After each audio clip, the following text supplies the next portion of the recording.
Welcome everyone to Rewind, Recap, Relive, where legends and rising stars meet. I'm your host Jonah, here to bring you a great episode today. Very thankful to have CEO of Haterade, Stunt Marshall, on the show alongside the legendary Caribbean Cool, Apple Spittin', former Intercontinental United States Tag Team Champion, Carlito.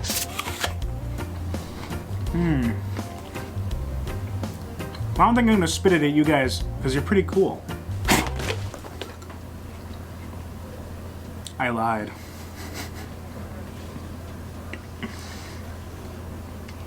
We talk the Elimination Chamber match, the one that Edge eventually cashed in to win, that Carlito was in with so many great legends. We talk where the Backstabber came into play. We talk the Apple. We get in depth on the Apple, people. We talk how Stunt Marshall became the CEO of Haterade, some favorite promotions he's with. Currently, he is the World Heavyweight Champion of Generation Championship Wrestling, one of my favorite companies out there. So we get into it all in this episode. But first, let's talk about what you guys can expect for next week. Next week's giveaway is a good one for you. We're giving away the Gold Urn bearer pin that you could see me wearing, proudly displaying here. You have the chance to win it. All you got to do is go right down below, type in hashtag R3 giveaway. You can win the bearer pin and some stickers. We got some great pins on the way for you as well in the coming weeks. We've also got a great guest next week. Look out on our Twitter and our Instagram. If you don't follow them, you should. They're right here. And you're going to find out who that next two guests are for next Thursday's episode. But really, we are all taking care of all that's left to do is for you guys to go right down below, click that subscribe button, destroy it, because we are on the road to 1K and we're almost there. I'm so glad you guys are enjoying the content we've got out right now. Make sure you stick around for next week's episode as well. That's going to be great. Enter this week's giveaway, hashtag R3 giveaway. And for all of your pin needs, if you want to satisfy your pin needs, you go right over to wrestlinpins.bigcartel.com. That is where you can get any of these pins, and you make sure that you use our promo code RRR15OFF. That's RRR15 off for 15% off your next pins order. It's worth it. Some of the greatest pins on the market. And I've seen some wrestlers who really like them too. They've got a great following. Go check out Wrestling Pins right now. Link in the description or link right here. And please enjoy this great Stunt Marshall and Carlito episode.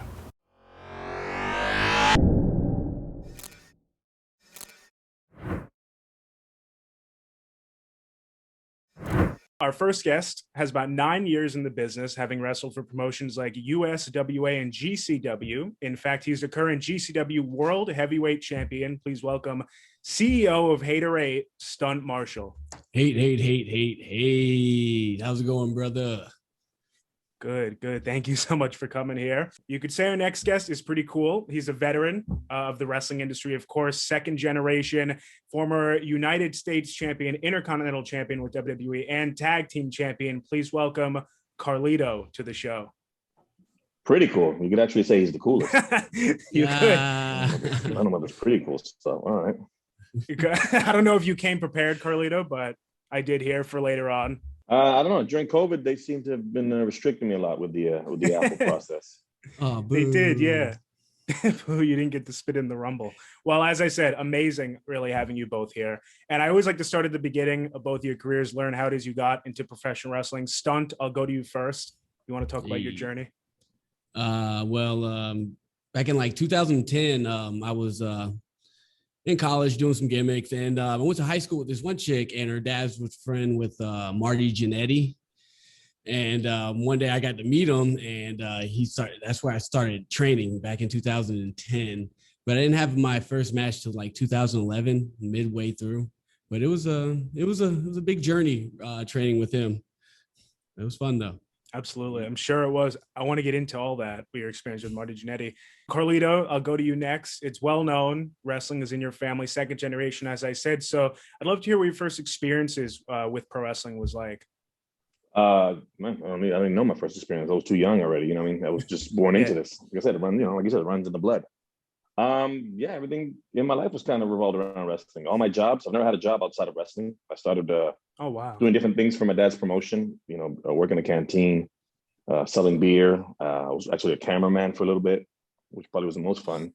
And then, just the natural progression was just to become a wrestler. And other than your father, obviously, were there any other stars that really inspired you when you were watching it growing up to get into it? Yeah, man, because Puerto Rico was a melting pot, man. We saw all the stars Yeah. from all Japan, Mexico, the United States. Everybody came through my dad's promotion, so I got to see all these different stars from all these different places, and at the same time, working different styles. So yeah, exactly. I learned so much there. Right. Of course. And Stunt, how about yourself? Any stars in particular inspire you to get into it? Well, when I was kind of like young to the business, I didn't really know the backstage stuff. So Marty was really like one of my favorite wrestlers growing up, one of them. But I grew up in the '90s, so you know, the classics like The Rock and Austin, yeah, for real, Rock and Austin, and but like back, like really getting into it and really seeing the aspect of wrestling. Kurt Angle's really like inspired me, and couple other folks, but Kurt Angle mainly because I was an amateur wrestler in high school as well. So I was like, oh, this is cool. Okay. Like I could go to the Olympics one day, but never went to the Olympics. Became a wrestler. And do you want to talk about your training now with Marty Jannetty? How was that experience getting into the ring with him for the first time? Oh man, training with Marty was it was a roller coaster because Marty, you never know what to expect. Right. Sometimes, you show up to training and he was like, all right, we're going to go do this tonight. We started working on the exercise and stuff. And then like halfway, Marty's gone. I'm like, where did Marty go? And we'll get a call a couple hours later, be like, hey man, come pick me up. I'm a little drunk down the street. I was like, hell yeah, man, that's cool. But he really did teach us a lot though. But like I said, it was pretty fun experience. And right. It's outright, Yeah. So what are some of those tactics that you walked away with from that training? From him, like when I first started wrestling, I really I wanted to be a tag team wrestler because like tag team wrestlers were really cool growing up for me, and I wanted to be a tag team wrestler. So he taught me a lot of tactics, like how to sell, how to pull that emotion from the crowd. Being a babyface tag team, and that's what I started off as. And I really walked away with that. And like, he really did have a good mind for the business on like where to put stuff in certain places of the match, blah, blah, blah, blah, blah. All that good stuff. Carlito, do you resonate with that at all? Or any of those tactics that Stunt just mentioned? Maybe some stuff that you learned early on from your father? Yeah, of course. He was he was there for a lot. I trained him. I only trained for about, let's say like 2 days a week for about 3 weeks. And then the rest I kind of just learned on the road. So I had to learn as I went. But, like I said, it's, I think for me, it's honestly the best way to learn. It's right there in front of a crowd, what works, what doesn't work right off the start. Yeah, of course, you're going to want to go back and burn those first couple of matches so nobody sees them. But other than that, that's really the university of wrestling is right there in front of the crowd. Do you have any experiences with Marty Jannetty yourself, Carlito? Yeah, not training, but just, hanging out, he's a good dude, man. He's a wild man, but Marty's overall he's a good dude, man. He's always had good interactions with him. But I can totally see his story of Marty being there training, all of a sudden just off and disappear somewhere. That sounds just like Marty. Stunt, you were mentioning, I remember when we talked yesterday, you had a story about Marty. Oh yeah. I was doing a show in Columbus, Georgia, and it was this little fed. It eventually became like NWA Georgia, like the head one, but like before that, it was just Syndicate Promotions Wrestling.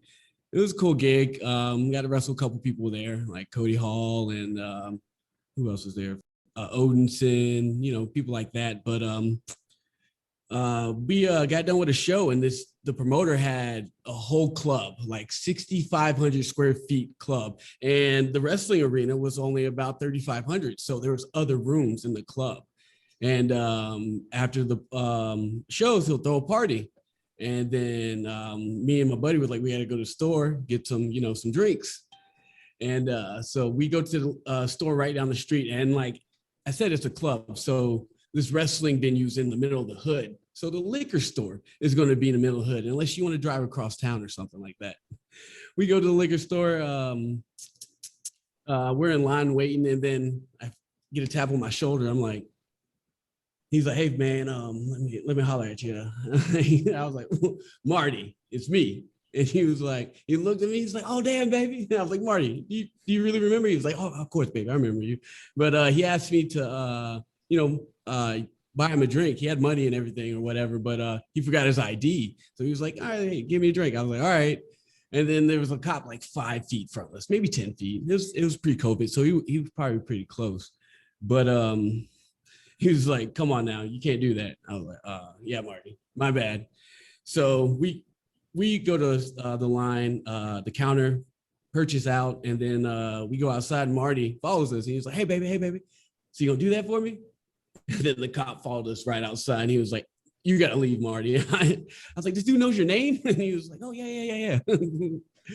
I was like, "He knows you, and you can't even buy anything here. That is crazy."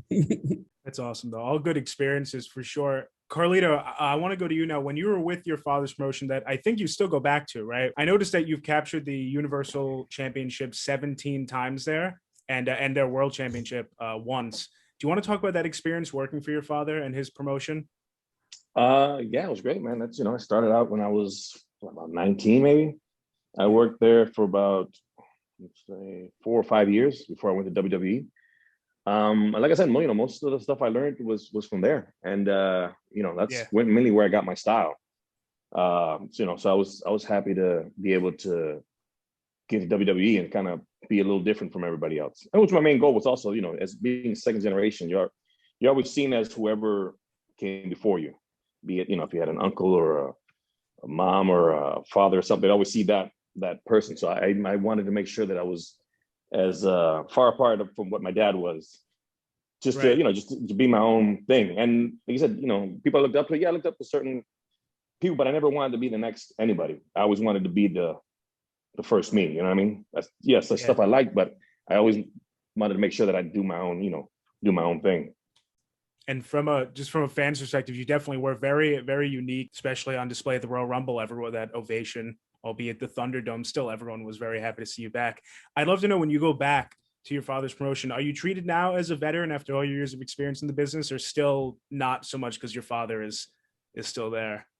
No, yeah, man. Time went by. Yeah, everywhere I go now, I'm the veteran. It's funny to go from the different stages to now be one of those guys trying to give advice to the younger guys, especially the ones about telling them not to flip around or jump around so much to protect their bodies, which I understand. It's gonna go, it's gonna go in one ear out the other, because when I was that age, the same thing. I just think, oh, you old timer, you can't do this flip off the top, this triple corkscrew. You don't know what you're talking about. You're just jealous. And then, of course, once you realize it's too late, like, oh my God, I see what he was saying now.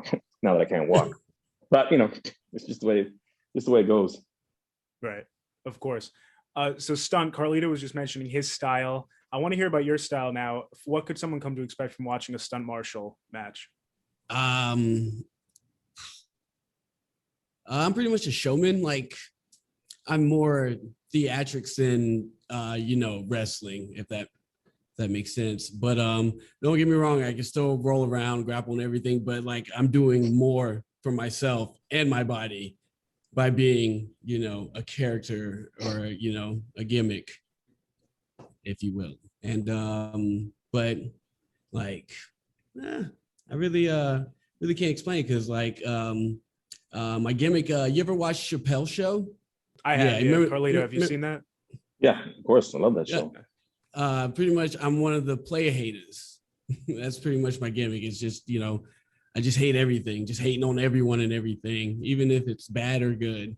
And I bring that character to the ring, like just showing my raw emotion to fans, like or hate. And you can see a bit of a a little bit of brawling or certain types of moves, but it's really just a showman. That's all I am.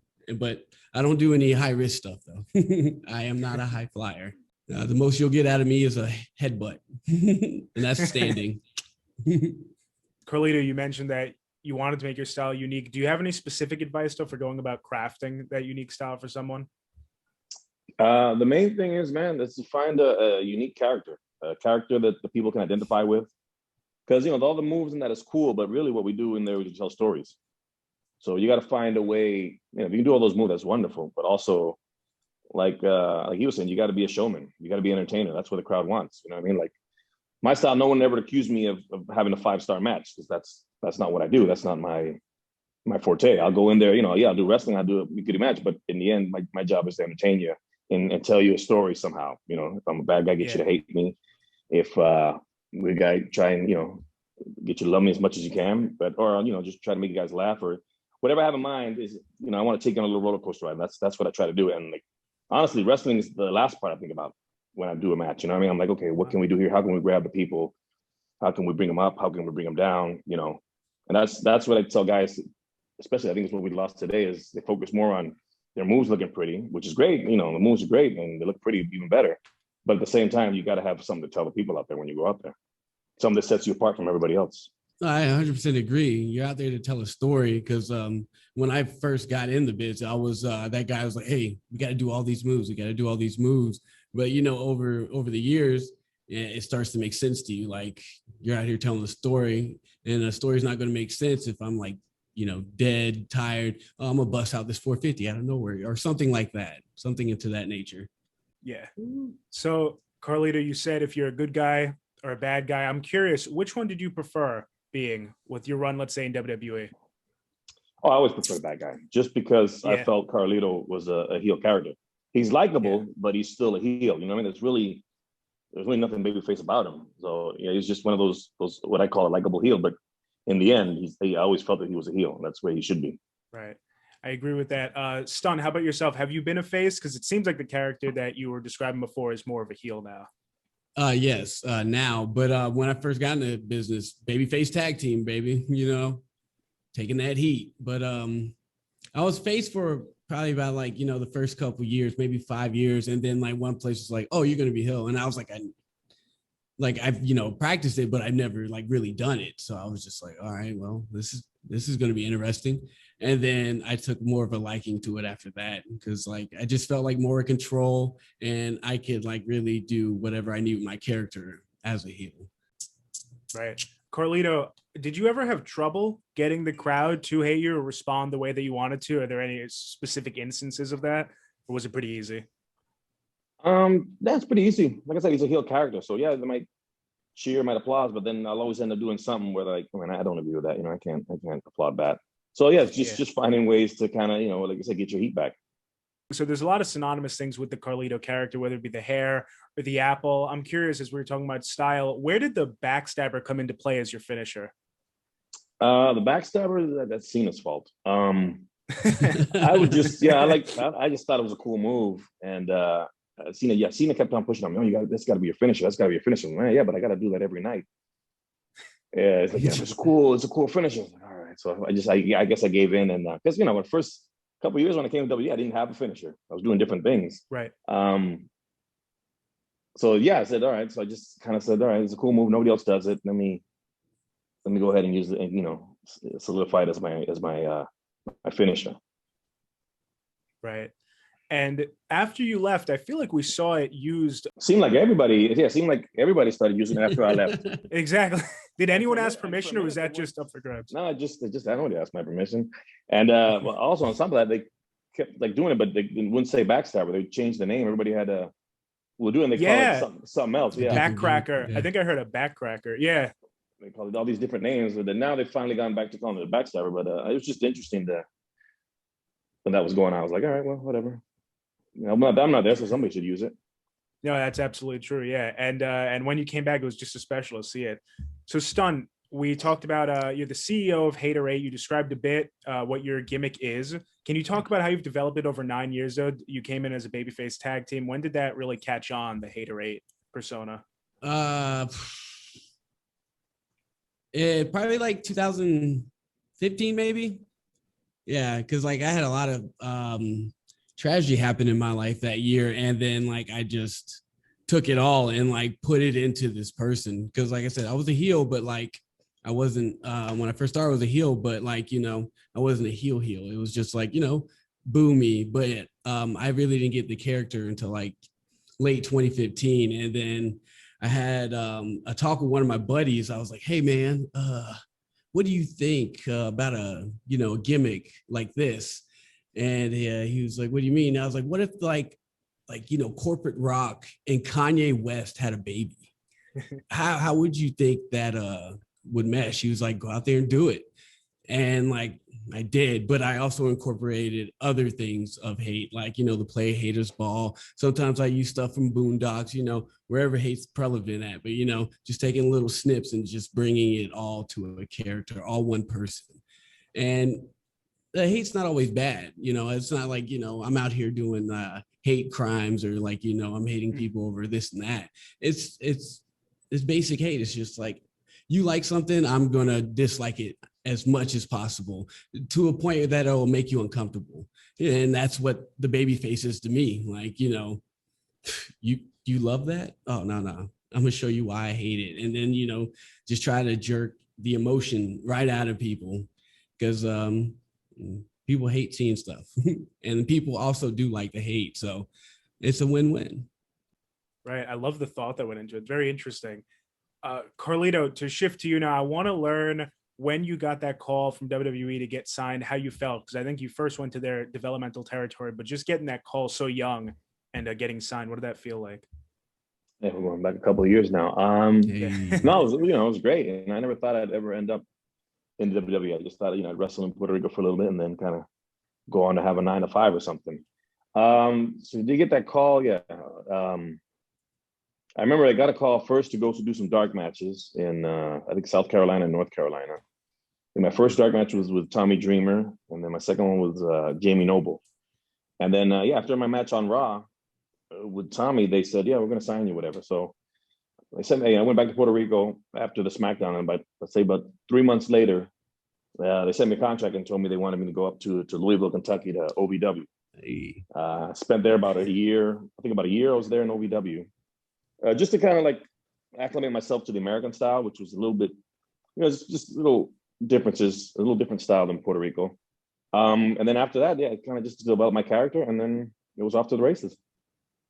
Right. And you said something really interesting. I'm curious because for those maybe who don't know, I'm not well versed in it. What are the differences between that Puerto Rican and American style, if you could articulate it? Man, Puerto Rico's they it's just a little, more vicious. They love to. Yeah. The main thing is, like I said, they appreciate the wrestling moves and stuff, but mainly they want to see the good guy beat up the bad guy. That's the main thing they want. You know what I mean? Sometimes, there's a lot of punch and kick, just a lot of, I say brutality, but, it's a lot rougher. You know what I mean? It's a lot rougher around the edges. People just want to see, they just want to see a massacre down there. At least back in those days. Now it's tamed a little bit. They've kind of adjusted more to the American style, just because they see more of the the TV product nowadays. But back then, the main style was just more aggressive, stuff that you can't get away with in WWE. Very true. I'm curious for you, Stunt. Have you wrestled anywhere other than America in your 9 years here? I wrestled in South Africa. Oh wow! I did a week long. It was all right. South Africa, beautiful country, but like, I was on a bus. It was terrible. No AC, stuff like that. I got robbed twice, gimmick. Cause like I've been to Mexico on vacation, but I've never been like, outside the US. And I went to like tourist places in Mexico, but like, getting pulled over by police, extorted, all that good stuff. But, it was a good time, good experience, and I got to see South Africa. So win-win. Oui. Did you notice, is there a difference for the audience there? Yeah. I feel like they still like to believe a little more.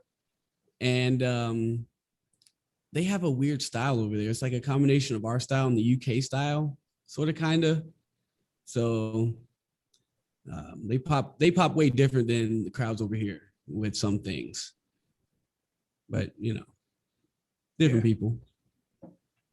Well, Carlito, so after your developmental territory time, you, I believe WWE was really trying to test different things for your character. Do you remember being a part of that process at all, crafting that Carlito character?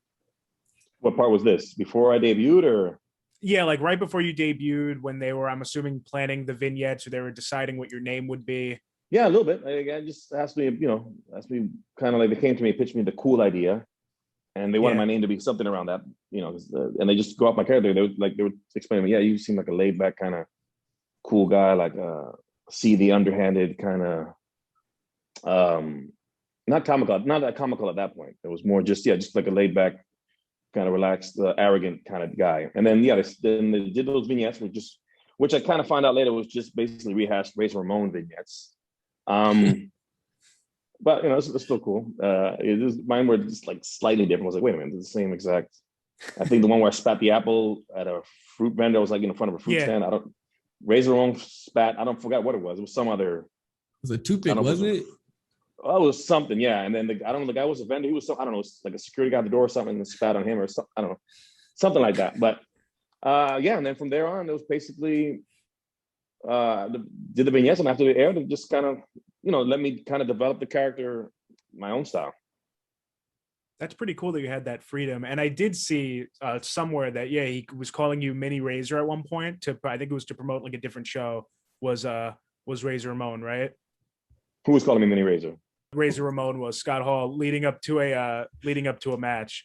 And I forget exactly where it was. I think it was 2007, it said. Was this, maybe Puerto Rico, maybe? Yeah. And it's funny that you just said that now, that those were just rehashed things. Maybe there was some truth to that. Well, no, I'm telling you, there was some truth to that. It was exact almost rip-offs of his vignettes, which I had no idea until I was at the Hall of Fame. My dad was going in after him, and then they do highlights of Razor and stuff, and I'm looking at him, right? Wait a minute, what the hell? Oh my god, that's my freaking vignettes, yeah. So it's actually really funny. When they asked you to spit the apple in that vignette, was that the first time that they had asked you to spit an apple in someone's face? Yeah, I think so. Yeah, and then Vince saw that, and then he loved it. He goes, "Oh, I love it. I want you to keep on doing it." And I was thinking, I'm the one spinning it. Okay, yeah, I got no problem with that. Let's do this. Yeah. as many times as you want. We'll take as many takes as you need. You went on with it, and how many times? Like I've heard you say over 1,000 times, right? You was probably something like that. Spit apples over 1,000 times. Probably, yeah. Jesus, yeah, almost every match. But it's funny. What's weird is like people look forward to it. They wear like a badge of honor. I was like, I don't know why would you want that, but all right. I've gotten offers sometimes too. People are like, "Yo, how much do you charge to spit in the face?" Like, why would you want that? From me or from anybody? I don't understand, but Did anyone ever not like taking it?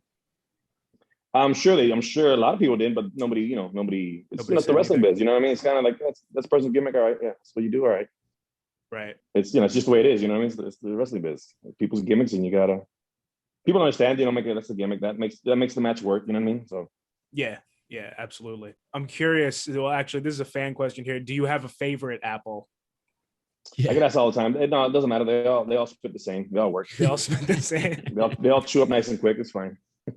Did you ever have an issue with it, or was it always over 1,000 times? Was there ever a time where you botched the apple spit? Seems like a simple thing to do, but no, became a pro at it pretty quickly. Became a pro at it. Yeah, it would actually get botched sometimes if we do something where somebody else would spit the apple somehow. Like maybe I was a bad guy and they take it from me or something, go to spit it or something, and they couldn't do it quite right.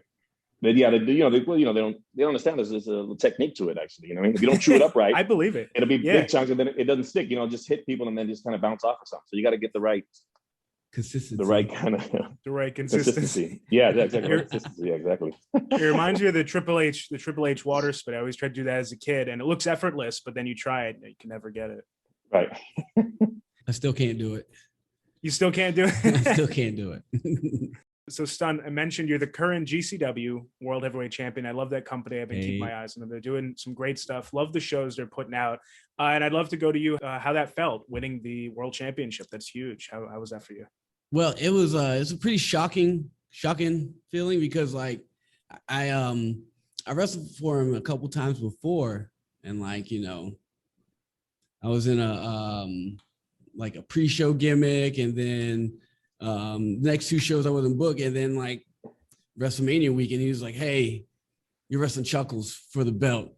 I was like, "What?" I didn't know what was going on because I was like, "Bro, I just did a pre-show for you."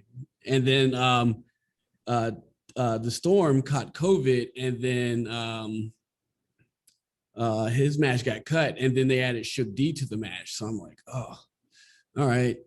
I'm finna count the lights. Cool. That's fine. I'll do my job. Pay me. But he comes up to me for the show. He's like, "Hey man, you're getting the belt, man." I'm like, "Brother, I don't know what to do right now. But I was like, okay. Well, I went out there, wrestled. We had a very, very good match. It was a very good match. I didn't expect to have a match like that with those guys because like our styles weren't the same. We didn't clash well, but after working it, it was a pretty good feeling. And now I feel like I have to keep a little torch on it because they gave me that rocket. So I'm gonna do what I can for the company and make it worth their while at the same time.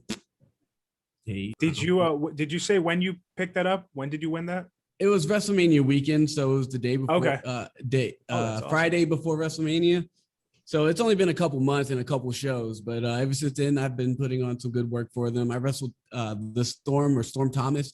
Can't remember his name. He always changes his name a lot, but we had a pretty good match going forward from there. And then this next show, I'm wrestling Solomon Stone, so we're gonna put on a good show. We're both heels, but I think we can make it work. But we'll find out July 10th. At the Shriners Club in Tampa, Florida. Nice. Good plug there. Carlito, to go back to you now, sticking on the topic of titles, you made your SmackDown in-ring debut against the Doctor of Thugonomics, right? John Cena, and you picked up the US Championship. Can you talk about that feeling and what it was like on your debut, winning a championship? Yeah, it was great. It was one of the best ways to debut. Yeah. I just felt, that it was cool that they trusted me enough to do that with me, especially my first day coming in there. I hadn't done many matches up there with the main roster, so yeah, it just felt good. That's the main part, is that they trusted me, with that honor. And working with someone like Cena, and I know that you two had moments throughout both of your careers, but that was really early on. Was that a good experience overall?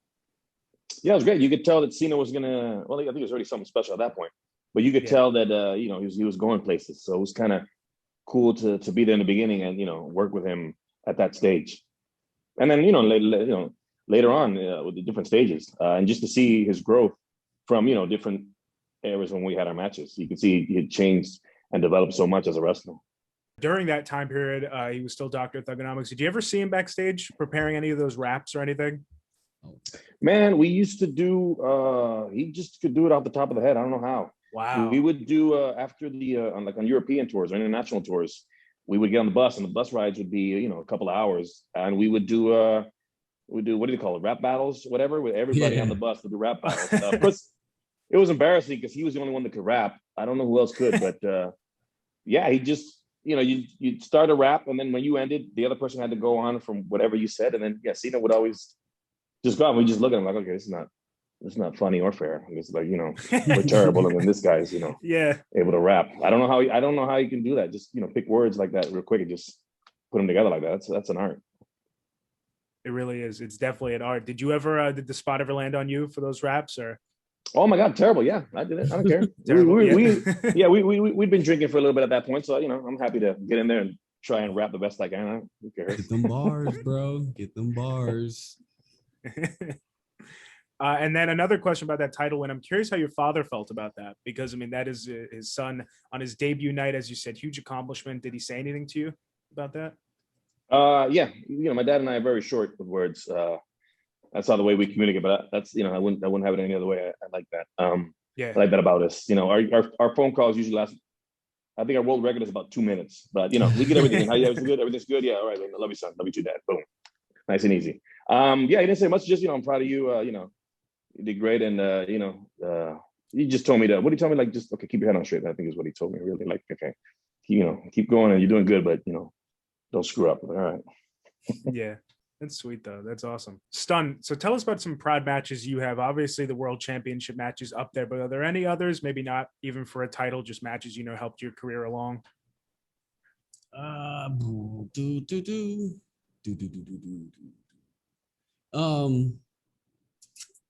I would say back in like 2016, it wasn't really a match. It was really like a little promotion. Well, not a little, but a promotion that helped me, boost my stock in wrestling.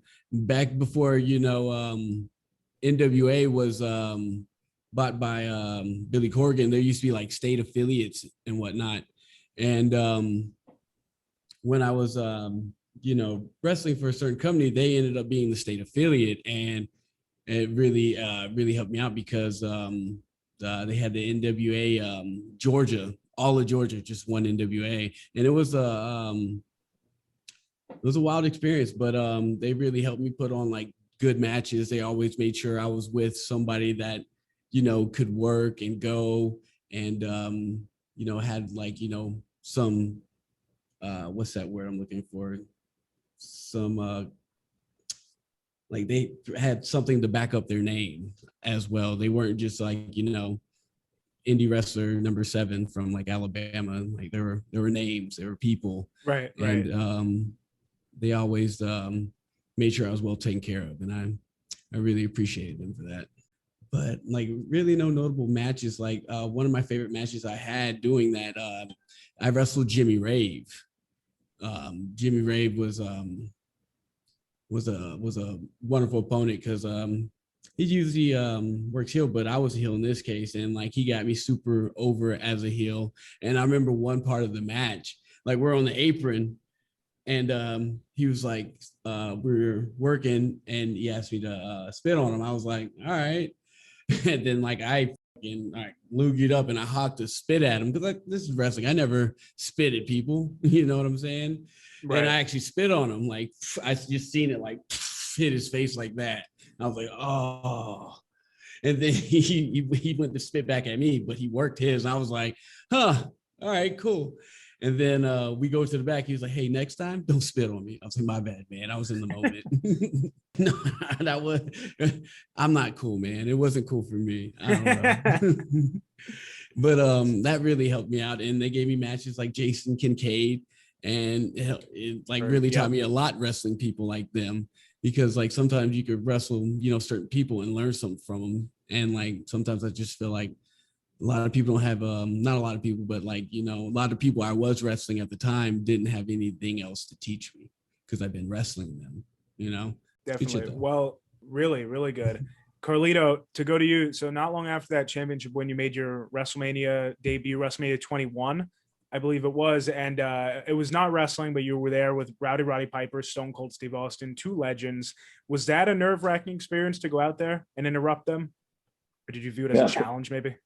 Yeah, I viewed it more as a challenge. Like, these are 2 of the top talkers in the history of the business. I said, I took it as a challenge. Of course, you're nervous too, but I just took it as a challenge. Like, all right, I'm gonna go out there. I'm gonna hold my own with these 2. I remember because I dislocated.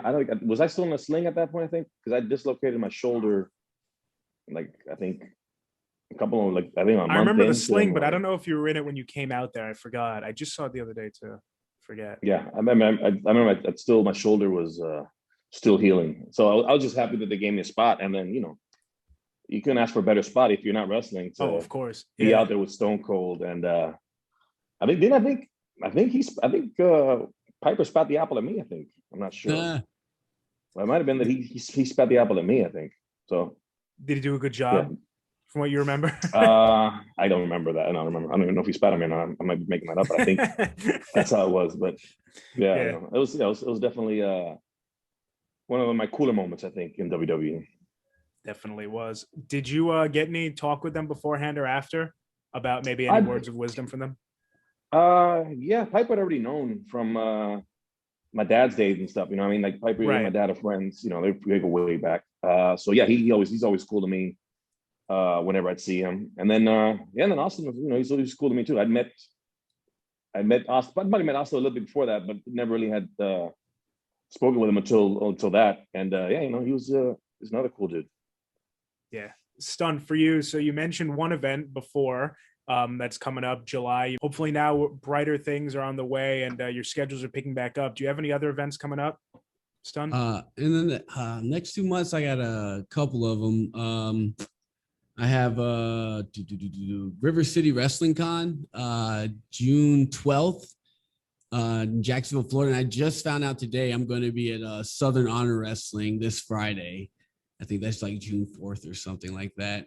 And I'll be at the convention 2 days, of course. And then the next weekend I have The Love Alive charity show. It's for the Pope, D'Angelo De Niro, Elijah Burke, whatever you call him.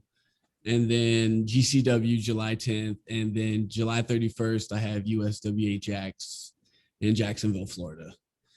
So, and it's the Don Curtis Memorial Cup. So it's going to be a good tournament show. So, hey man, hopefully you see me in the third round. Who knows? But that's what I really got up for the next couple of weeks. But now I'm always open to more bookings, but these are my solid ones right now. Right. Well, very cool that it's picking back up. Carlito, Yeah. Same question for you. Is your schedule picking back up with bookings? Yeah, I think since around October, I think things started to kind of pick up again. So I'm kind of basically on the road almost every weekend. I'll actually be at that Jacksonville RCW show too on the 12th. So that'd be cool. That is cool. Yeah. So yeah, I'm everything's kind of, my schedule seems like it's back to what it was before. Right. Which is unfortunate. I'm just kidding, but I just enjoyed my time not having to be on the road. Like, and I feel bad for people saying that, but I really enjoyed being at home. It's, it's the first time in years that I've been able to be, not in an airport, not riding in a car, at home on a Friday or Saturday, which is very weird. Yeah. But I'm also happy to be back. So yeah, I'm back on the road and ready to go. And do you prefer, because obviously WWE long career, and now on the Indies an equally long career almost. So which one would you say you prefer? That's a good question. Probably the WWE, because the checks are bigger. And then the schedule doesn't seem like it was as hectic as it was back. But I mean, they both have their pros and cons. I mean, this is not bad either. So I mean, both are fine with me. But probably wherever the checks are bigger, that's probably always where you wanna go. Back in time now, Carlito. So after you went up at WrestleMania 21 with Piper and Austin, you then, I believe after that is when you debuted Carlito's Cabana, your own talk show. And I'd love to hear how that came about, first of all.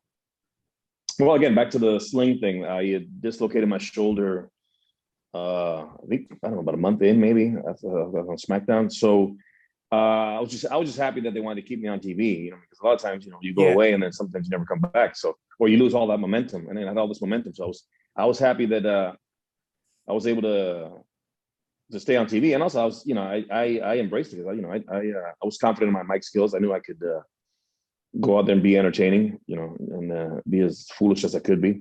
So that was definitely fun doing those Carlito Cabanas. And that's a key thing right there, is the mic skills. So that helped you develop it, you'd say? Your mic skills, would you say that helped hone them in, or did you already have it on lock before that? Well, it's always, what's it called? Practice makes perfect. It's always, I felt they were pretty good at that point, but it was also, more time for me to practice.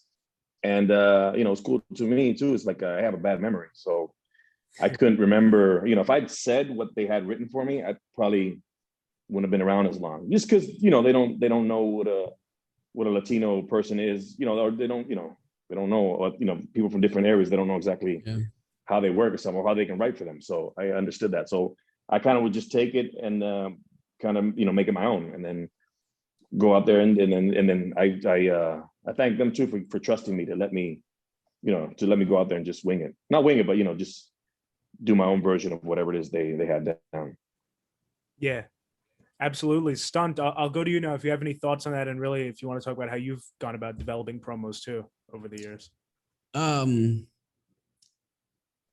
Over the years, like, it's different. I don't know how to really explain it, but like over the years, you like you said, practice, you're going to get better no matter what, unless you just don't have it. But like growing up, I knew how to talk a little trash, or try to make things funny, or or serious. I was the entertainer of my family, and growing up, I was in theater, and went to theater and other activities.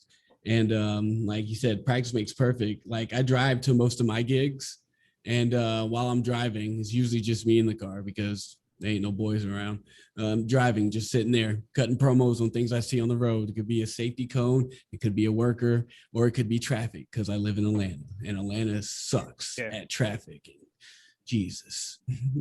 I'll go back to you, Carlito, then. For another accolade you had, I think you're the only superstar ever to capture 2 separate championships on 2 separate debuts, if I'm correct with that stat. So the second one was the IC title. How was it winning the IC title for you on your Raw debut? Yeah, it was cool again to be able to debut on another show and win the IC title, and wrestle my good friend Shelton Benjamin. I think is right, of course, is an amazing talent. It'll make anybody look good. And again, it goes back to them thanking them for trusting me and being able to pull off something like that, and giving me the seal of approval to go on, and also giving me that kickstart on Raw too. Yeah, absolutely. It definitely was a kickstart, and you would go on eventually losing the title to Ric Flair and feuding with him, and then eventually tagging with him. So how was that working with Ric Flair, the Nature Boy? Yeah, I mean, it's cool. I'd again, another guy that I'd known since I was a little kid, good friend of my dad's. And it was just cool to be in the ring with someone that had wrestled my father for so many years. And then not only to wrestle against him, but to tag with him, to learn from him. Besides, you learn a lot from him at the bar, but also being able to learn in the ring was definitely great for me. And actually, you touched right on to the fan question is, do you have any good drinking stories with Ric Flair? I have a bunch of good stories. Yeah, none I can tell, but definitely some great stories. Yeah, oh, definitely. Stunt, for you, are there dream matches out there for you right now? Of course there are, because I was a wrestling fan growing up, so you always dream about wrestling a certain someone. But as of right now, let me see who's out there that I really want to work. It's not really, he's really new on the market. It's not really a dream match. I just really want to work him. His name's Anthony Ogogo. I like him. He's that British dude from AEW. I just like his style. I'll go babyface for that. But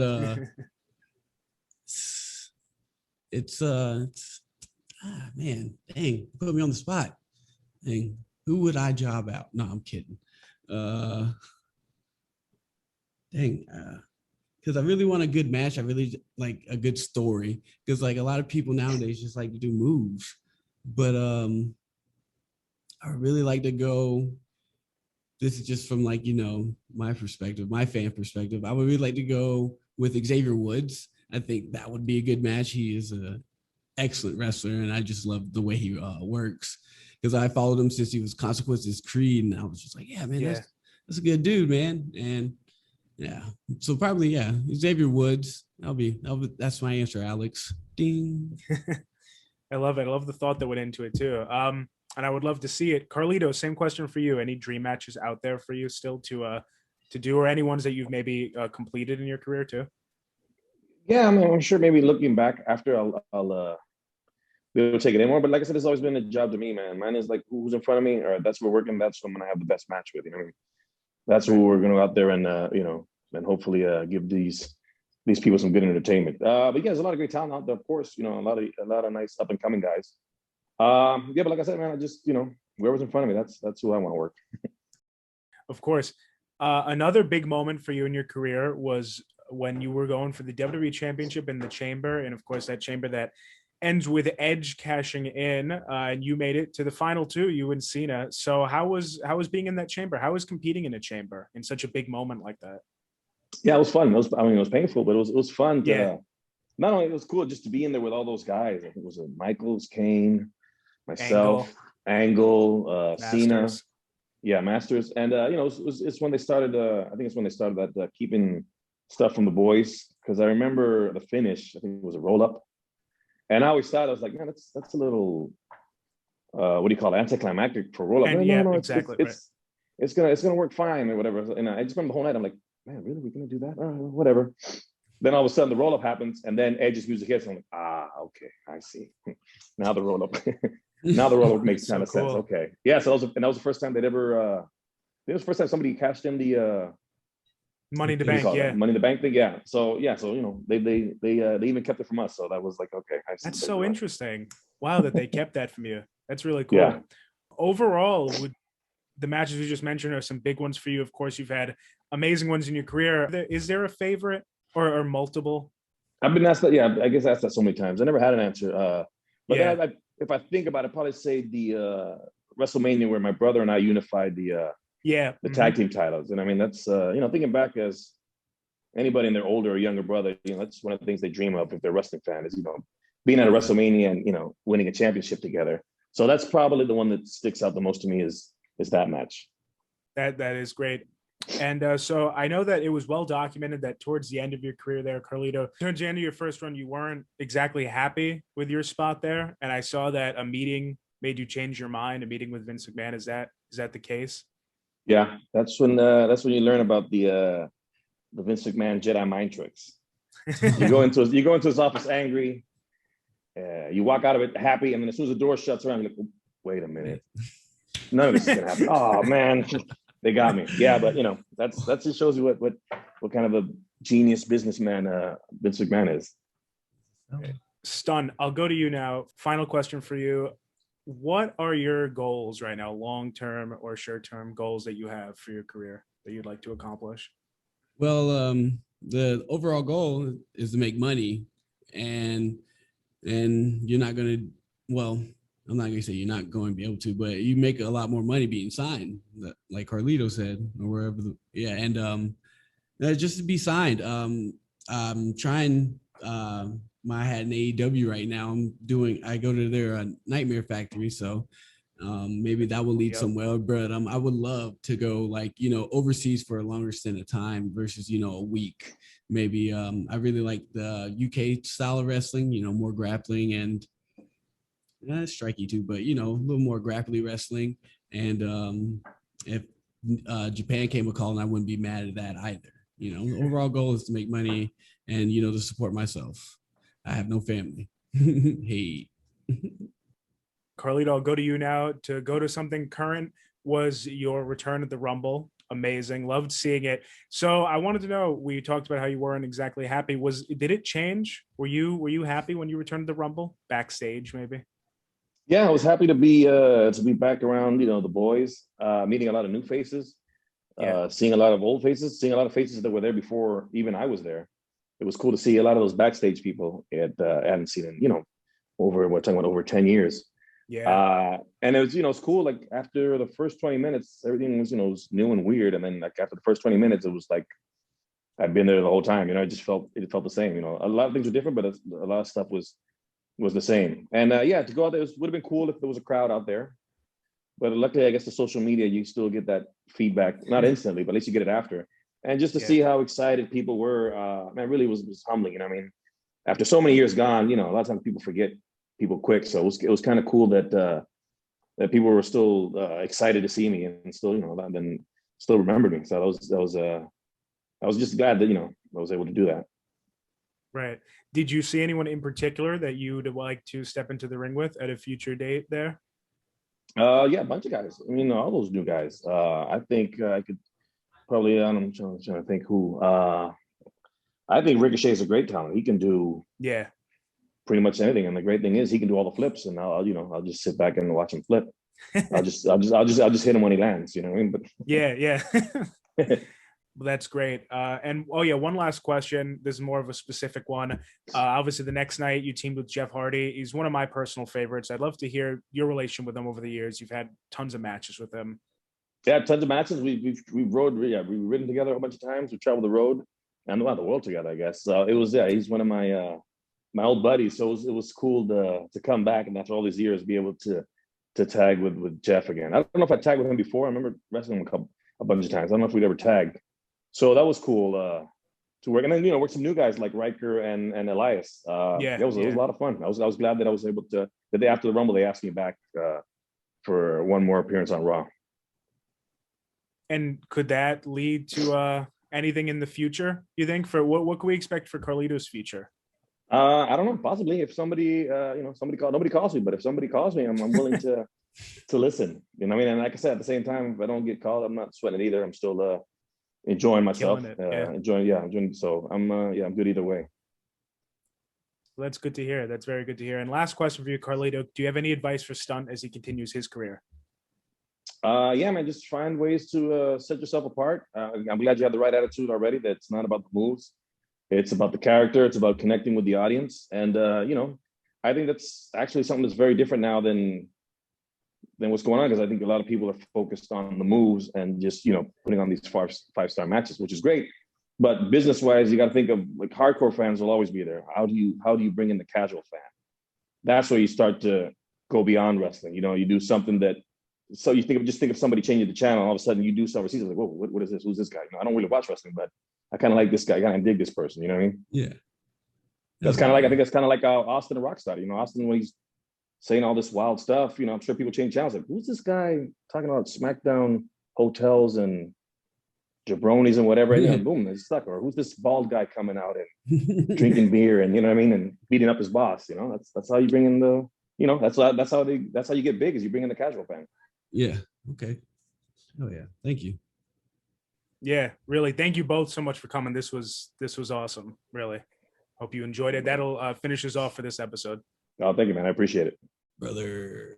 On everybody, Jonah from Rewind Recap Relive. You just watched a bunch of me, which whatever video this is on, you've definitely at least watched a few minutes. So I'm going to tell you right now, you know what I'm about to say, and you know that you have to do it. Head over to wrestlingpins.bigcartel.com right now. You're going to not regret it. You're going to pick up some pins. Whatever pins I got over there right now, they're the best in the business. Best merchandise out there. Go pick up some pins.